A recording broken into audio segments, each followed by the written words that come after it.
Hello, thanks for stopping by. This is Bump and Jump for the NES, released in arcades back in 1982, and then for the NES in 1988 by Vic Tokai. This was a reasonably popular arcade game of its time, and in Japan it was actually called Burnin' Rubber. Bump and Jump did pretty well in the early 80s, and I used to see this in arcades all over when I was younger. I think it was also fairly unique compared to other arcade games, and I don't recall many games that quite resemble this. If you look at other types of games, like, I guess a good example would be Space Invaders, you have a lot of games that are kinda similar.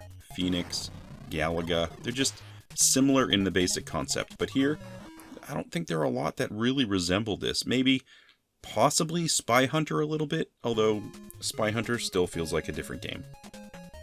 Bump and Jump had a simple enough premise. You're trying to drive to the end of a stage, or really you're trying to survive. You have to make your way through the map itself, which is going to have a bunch of obstacles. There are going to be breaks in the road, stuff that you can crash into, there are going to be lakes, roads of various shapes and sizes, and you're going to have bridges that you can plow into if you're not careful. And then of course we have opposing cars, or trucks, and they're going to come onto the screen and try to get you. There was a general plot to this, but like many arcade games in the early 80s, it's probably something you'd consider forced, but this was the early 80s, and this is how games ended up having plots to begin with. In this case, your girlfriend is kidnapped by a random gang of some kind, and you are just off to rescue her. This is a scrolling upwards game, and you can move left to right and up and down a little bit, and your B button is going to be your brake, which is something I use far less than I probably should. And your A button is going to be for jumping. You can jump your car when you are up to speed. I believe you have to get to 100, although in the manual, the one I found online, it says 150. In either case, it's really not hard to get up to speed, but it is hard to restrain yourself from jumping. Jumping is the unique mechanic of this game. You're going to find yourself wanting to do it often, I think, especially when you start playing for the first time. It's definitely fun to jump. And you can also use it as an offensive weapon. If you jump and land on a car, you can crash into them. You can also bump cars left to right and possibly get them off the road to get points. Not all cars are created equal though, so some vehicles can't really be bumped. You're going to learn what you need to stay away from as you play. But jumping, it's in the title, and it's kind of the main thing here. It is fun to jump up, it's fun to drop on enemies, but you're going to find yourself having to figure out what the balance is for you. Because it feels good to jump, but you're going to find that it's better to jump less than you really want to. The vehicles that drive onto screen to get you, they're definitely problematic, but you also have to worry about the road ahead of you and the obstacles on the road. The first level is a map filled with gaps, and there's going to be water that you can drive into.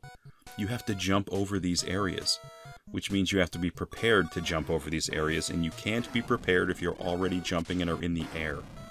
You just have to be a little cautious to make this work, especially when you're just learning a new level. Not every level has a water section, but there are going to be things for you to jump over in every level, and if you're busy just jumping over the cars, you're not going to be prepared for the road. This is also one of those NES games that has more levels than I would have expected, and as I was playing this one, I started wondering how many kids would have actually experienced this back in the day. I didn't have this cart when I was younger, but right now, after playing for, well, I guess I've been playing this off and on for over a week, I can get to level 2 or 3 on one playthrough. There are higher levels, I think there are like 15. How would I have made it to any of these higher levels without assistance? Especially when I was younger, I have no idea. These levels do not get easier as you progress. I could see my younger self playing this occasionally from time to time and rotating it out. It just isn't one of those, I'll sit down and play this for 5 hours type of a game. I would get beaten down fast. At best, it's something I would play in cycles. We do have some options to get further along. There is a continue cheat, but it isn't in the manual, and you would have had to have known that this existed. It also takes 2 controllers to execute. When you die and the game over screen appears, you hold the select button on controller 1, then you hold A and B on controller 2, then you press start 2 times. This will start you from the last level you were on. This is great to have. Awesome to have this, but the internet didn't exist when this came out when I was a kid. I wouldn't have known what the hell this code was. So, It would have been better to just have a continue option available. People have paid you the money for the game, let them play all the levels. It would seem to me that there's more value to having a game in someone's hand if a strong portion of your audience can actually experience most, if not the whole game. Now that's just my opinion, of course, but there were so many NES games that were painfully hard for kids. You get a couple levels in and that's it. You would never see the end of these things. There are also GameShark codes available for this game that help give you, get you further levels, I suppose. You can start later in the game. If you had one, that's great. If you're emulating it now, I suppose you'll have game states as well. This will definitely help you get further along, but as a straight playthrough, you have to be really skilled to get deep into this game. I think Bump and Jump for the NES, it's definitely something that's good to have in rotation because it is an arcade-style game.